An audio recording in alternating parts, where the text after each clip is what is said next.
আসসালামু আলাইকুম রহমতুল্লাহি ওয়া বারাকাতুহু। সম্মানিত প্রিয় মুসলিম ভাই ও বোনেরা, আর ইসলামী টিভির পক্ষ থেকে সকলকে জানাই আন্তরিক মোবারকবাদ। আজকে আপনাদের মাঝে আলোচনা করব 5 ওয়াক্ত নামাজের সময়সূচি, তাহাজ্জুদ, সেহরির শেষ সময়, ইফতারির শেষ সময়, নামাজের নিষিদ্ধ ওয়াক্তসমূহ, সূর্যোদয় সূর্যাস্তের সময়সূচি, প্রত্যেকটা জেলা বিভাগগুলোর নামাজের সময়সূচিগুলো আলোচনা করব।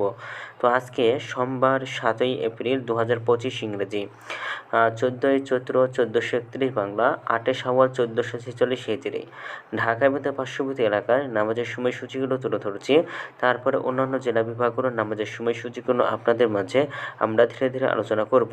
তো আজকে তাহাজ্জুদ এবং সেহরির শেষ সময় হলো ঢাকার মধ্যে পার্শ্ববর্তী এলাকার 4টা 24 মিনিটে, ইফতারের সময় সন্ধ্যা 6টা 20 মিনিটে, ফজরের নামাজের রক্ত শুরু হবে 4টা 29 মিনিটে, ফজরের নামাজের রক্ত শেষ হবে 5টা 45 মিনিটে, জোহরের নামাজের রক্ত শুরু হবে 12টা 2 মিনিটে, জোহরের নামাজের রক্ত শেষ হবে 4টা 29 মিনিটে, আসরের নামাজের রক্ত শুরু হবে 4টা 30 মিনিটে, আসরের নামাজের রক্ত শেষ হবে 6টা 15 মিনিটে, মাগরিবের নামাজের রক্ত শুরু হবে 6টা 17 মিনিটে, মাগরিবের নামাজের রক্ত শেষ হবে 7টা 32 মিনিটে, এশার নামাজের রক্ত শুরু হবে 7টা 33 মিনিটে এবং শেষ হবে 4টা 28 মিনিটে।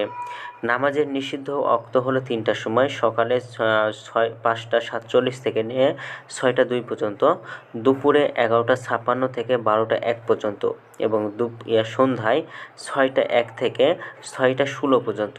এর মাঝখানে যত সময় থাকবে এই সময়ের মধ্যে আপনারা কোনো প্রকার নামাজ আদায় করতে পারবেন না। আজকে সূর্যাস্ত যাবে 6টা 18 মিনিটে আর আজকে সূর্যোদয় হবে 5টা 45 মিনিটে।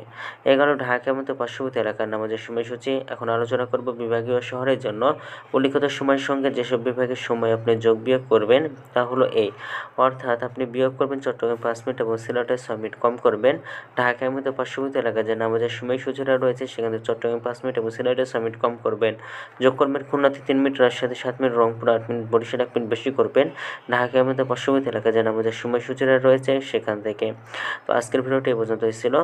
আর এই সূত্রগুলো আমরা নিয়েছি ইসলামী ফাউন্ডেশন থেকে। ভিডিওটি ভালো লাগলে অবশ্যই চ্যানেলটি সাবস্ক্রাইব করে পাশে থাকবেন। ধন্যবাদ সকলকে। আসসালামু আলাইকুম রহমতুল্লাহ।